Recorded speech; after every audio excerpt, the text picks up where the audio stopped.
Estamos agradecidos una vez más de Dios y de la diferencia de cada uno de mis consiervos y mi consierva con esta invitación y este recibimiento apoteósico que nos hayan hecho. Agradecido profundamente de sus atenciones. Dios le bendiga en gran manera. Le quiero decir a las personas que no me han oído a mí predicar que todo lo que hemos dicho es parte del mensaje.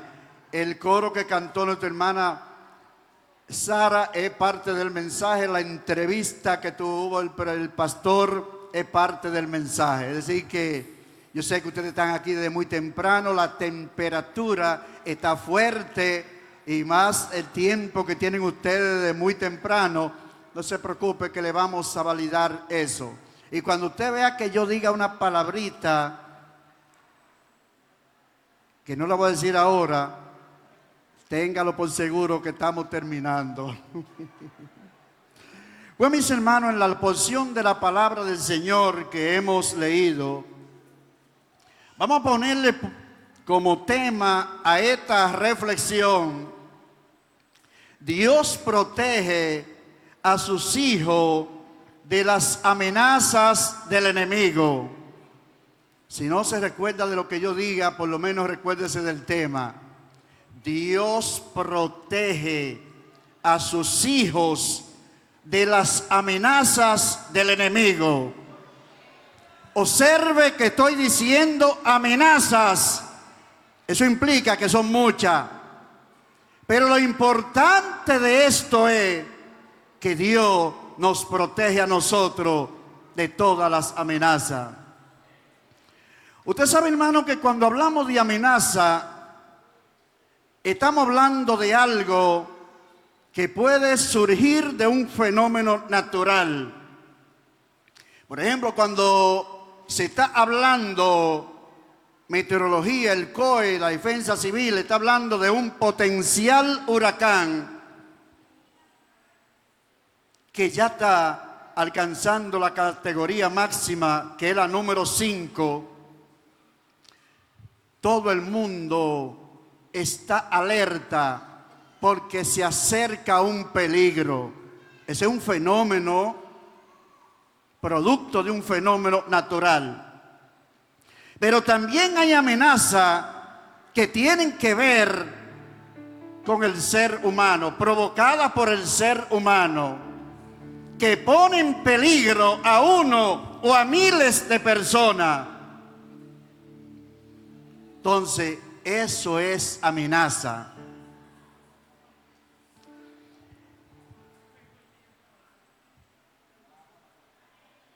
El objetivo de esta disertación es confiar en Dios en cualquier circunstancia. Vemos nosotros a una mujer que no estaba ejerciendo el reinado de manera directa, pero de manera indirecta esta mujer era más que la reina. Esa era la mujer de acá, Jezabel. Este hombre, Dios le había dado una victoria bien grande, pero decía mi amado Padre en la fe, hoy en la presencia del Señor, que por cada centímetro que un hijo de Dios, que una hija de Dios avance, tiene que discutirlo con el enemigo. Este hombre había tenido una gran victoria sobre esos profetas mentirosos de Baal y de Acera, y eso provocó una terrible amenaza de la mujer del rey Acab hacia el profeta Elías. Pero lo importante y apremiante de esto es que no importa la amenaza, Dios tiene el control de cada una de ellas. Nosotros vamos a observar aquí, en esta breve reflexión, múltiples ocasiones en las cuales Dios intervino a sus hijos, a su pueblo que estaban amenazados. En esta ocasión vemos nosotros que ese mensaje terrible de amenaza que le envía la mujer del rey a Elías, eso trajo un gran problema a la tranquilidad del profeta Elías. Mucha intranquilidad trajo. Pero dice el tema del mensaje que Dios protege a sus hijos de las amenazas del enemigo. Protege viene del verbo proteger, amparar, abrigar, defender. Hermano, no importa cuál sea la amenaza que se te presente a ti, que se presente a mí, que se le presente a su pueblo, Dios tiene el pleno y absoluto dominio para librarte a ti, librarme a mí, librar a su pueblo. La palabra lo relata con precisión meridiana. Cómo Dios pelea por sus hijos. Dios pelea por nosotros. Así como Dios libró a Elías de la amenaza de Jezabel, así Dios te puede librar a ti. Te va a librar de cualquier amenaza. Puede ser una amenaza que venga afectando tu salud. Porque cuando hay un diagnóstico desagradable, eso afecta a la salud. Y en una ocasión me vi amenazado y a las 2 de la madrugada le dije en mi corazón al Señor: Señor, si es que el tiempo de mi partida llegó, hámelo saber. Yo tenía un problema de una hernia discal posición L4 y L5. Yo no podía estar, yo me levantaba de la cama, era con las manos, no podía mover los pies, adormido, y el dolor terrible, ni sentado ni parado. Y abrí la Biblia, una Biblia nueva, y resulta que la Biblia se abrió en San Juan 11:4. Esta enfermedad no es para muerte, sino para que la gloria de Dios sea manifestada. Hay amenazas que vienen a nuestra vida, que Dios la permite para Él glorificarse a la postre. Eso pasó conmigo, mis amados hermanos. Era una amenaza terrible. Y cuando leí el pasaje bíblico, cerré la Biblia, seguí con el mismo dolor, con la misma amenaza. Pero si Dios habló, yo siempre he dicho que cuando los grandes hablan, los muchachos se callan. Si Dios habló que esta enfermedad no es para muerte, entonces yo lo creí. Entonces, ¿cuál sea la amenaza que pueda estar afectando a nuestra vida?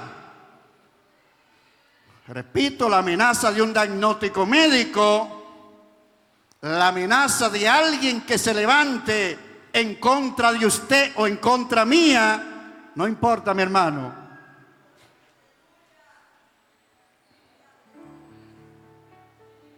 Vamos a ver algunos otros casos. Dios libró a su pueblo de la amenaza de Senaquerib. Eso está en el segundo libro de Reyes, capítulo 19, pero tenía algunas lecturas, pero no las vamos a leer. Usted sabe, mi hermano, que cuando Ezequías recibe las cartas de este gran rey, que le dijo a Ezequías que las naciones poderosas no lo habían podido librar de su mano, permítame decirle, Senaquerib habló verdad. Lo que pasó fue que habló una verdad y la ligó con otra equivocada. Las naciones poderosas de las cuales Senaquerib se refería no lo habían librado de la mano de él. Pero ¿qué pasa? Chocó con la pared equivocada, chocó con el pueblo de Israel. Y ahora lo que tú y yo tenemos que hacer fue lo que hizo Ezequías. Todas esas amenazas que Senaquerí le hizo, mira lo que hizo Ezequías. No, Señor, mira las amenazas de Senaquerí contra tu pueblo. Hay un diagnóstico malo, presentémoselo al Señor.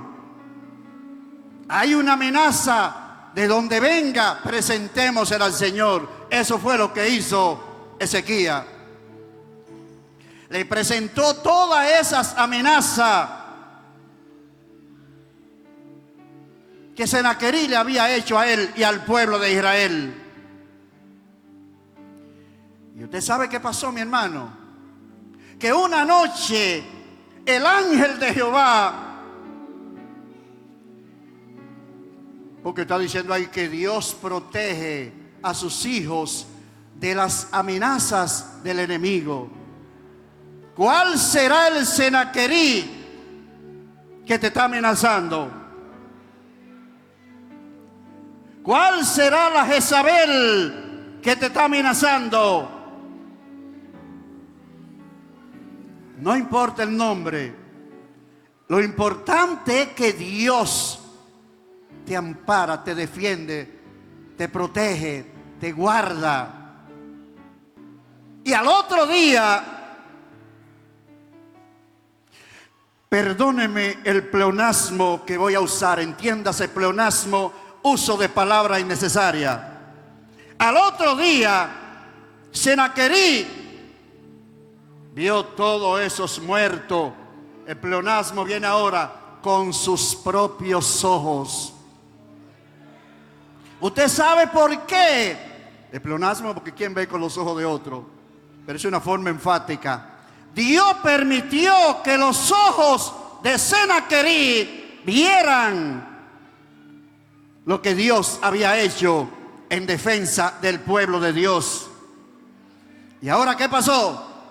Él se fue a adorar a su demonio y allá sus propios hijos lo mataron a filo de espada. Porque Dios pelea por ti, Dios pelea por mí, Dios pelea por su iglesia. Sí, hermano, Dios pelea por su pueblo. Pero vamos a ver ahora otro caso que se dio de amenaza. Dios libró a José de todas las trampas y tramas de sus propios hermanos. No las trampas, los planes diabólicos que tenían los hermanos de José, no pudieron lograr lo que ellos querían, porque aún de los mismos hermanos Dios usó a Rubén para que no lo mataran. Lo echaron en la cisterna estaba seca. La Biblia dice, iglesia del Señor, que las puertas del Hades no prevalecerán contra la iglesia del Señor. Dios libró a José de todas las...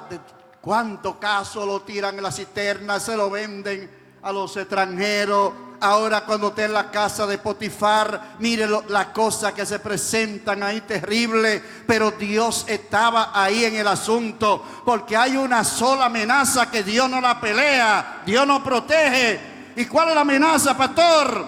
La amenaza del descuido espiritual. Dios no pelea esa, Repito, la amenaza del descuido espiritual, Dios no se mete ahí, porque usted y yo somos los que tenemos que reactivar nuestra vida espiritual. El Señor no va a mandar a Jesucristo para que muera otra vez para santificar a su iglesia, no. Cristo murió una vez para perdonar pecado. A nosotros nos corresponde hacer lo que tengamos que hacer para santificarnos. Por lo tanto, hermano, cualquier amenaza que haya producto del descuido espiritual, nosotros tenemos la solución en nuestra mano, de tal manera que si despertamos, podemos nosotros restaurar nuestra condición espiritual que nos esté afectando.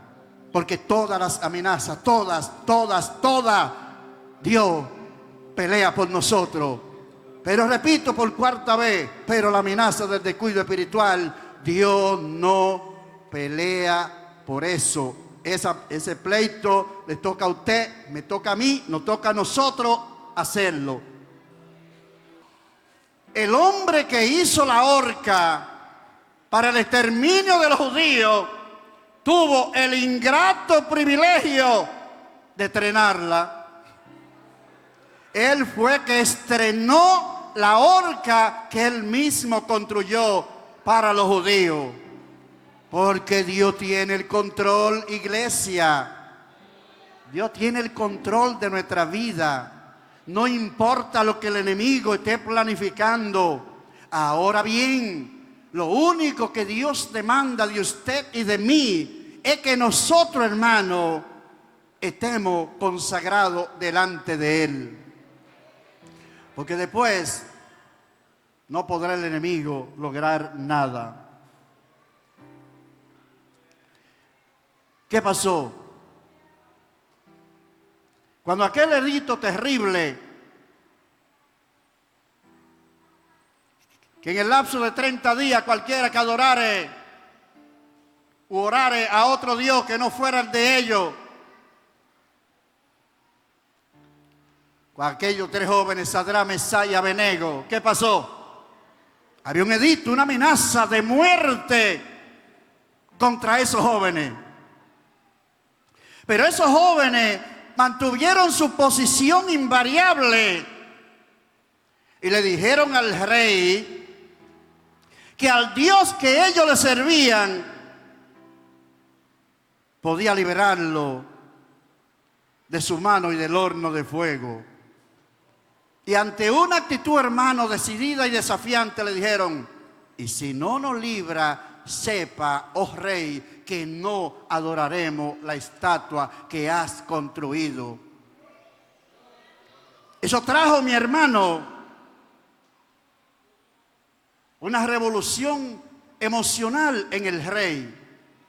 Y mandó con ímpetu a echar esa gente en el horno de fuego, calentado 7 veces más de lo acostumbrado.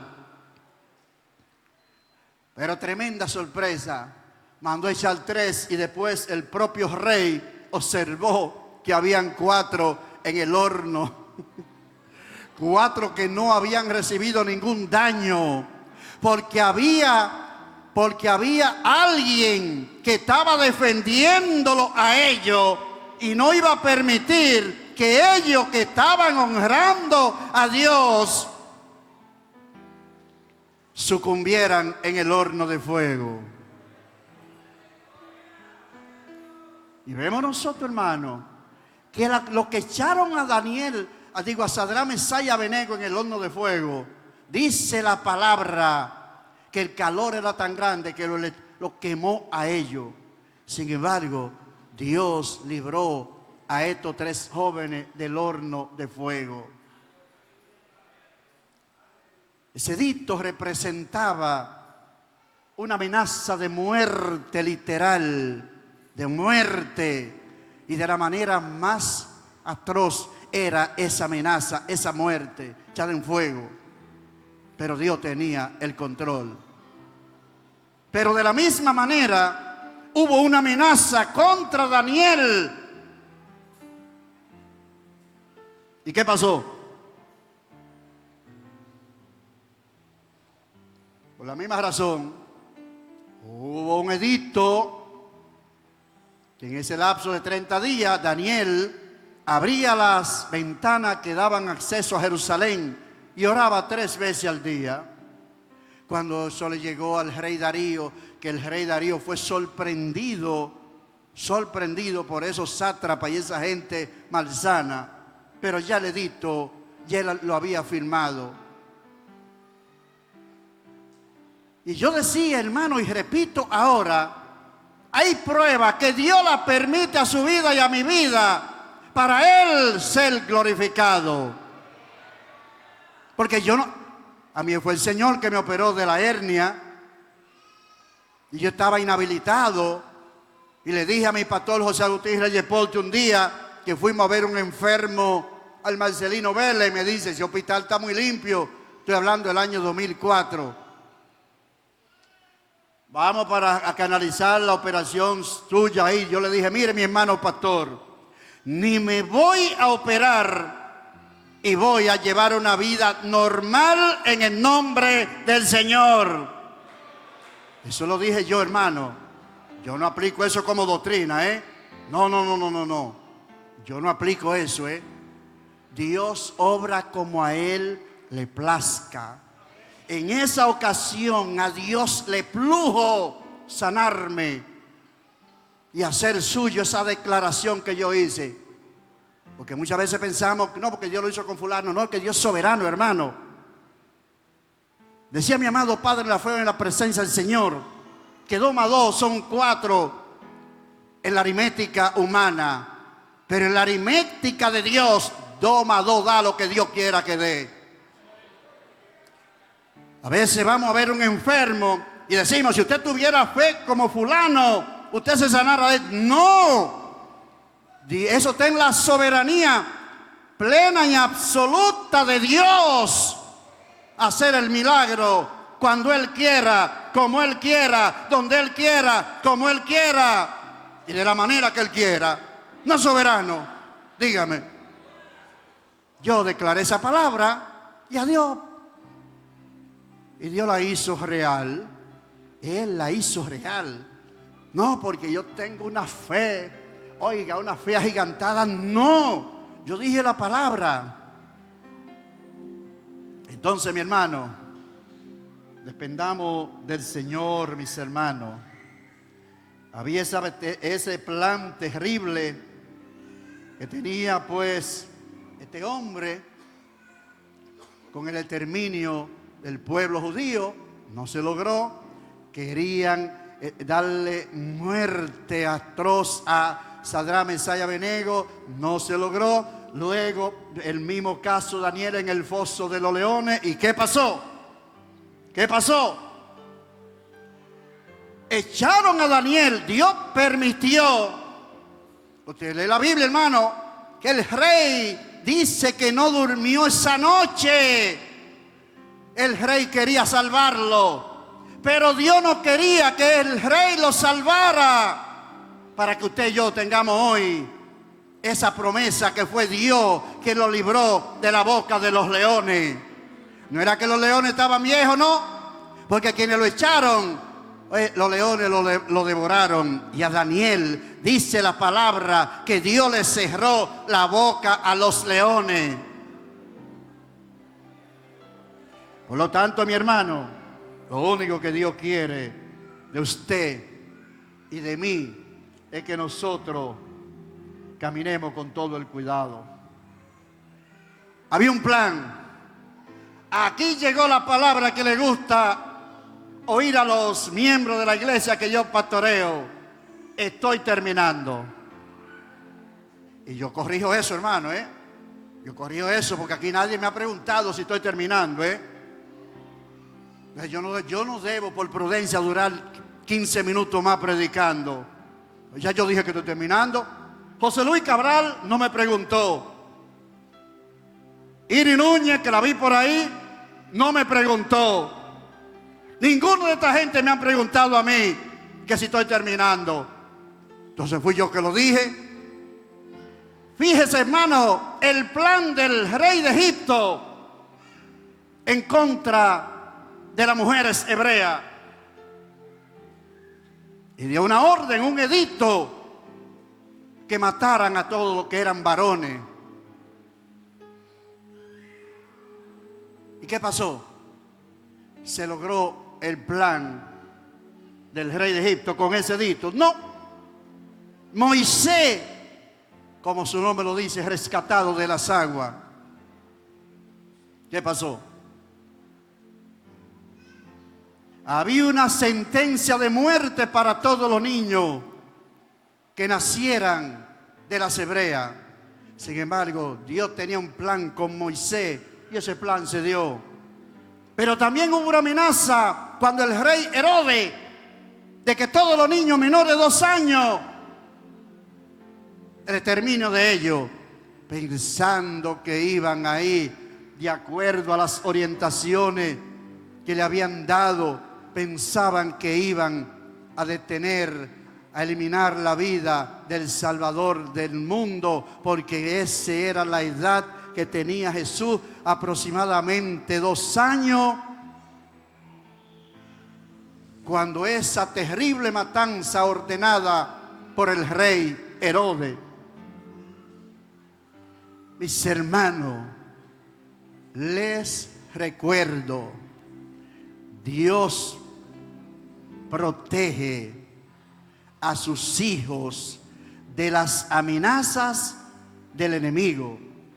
Y el objetivo es confiar en Dios en cualquier momento. A veces cuando llega la prueba, nos olvidamos de las promesas que Dios nos ha dado y que están ahí. Están ahí.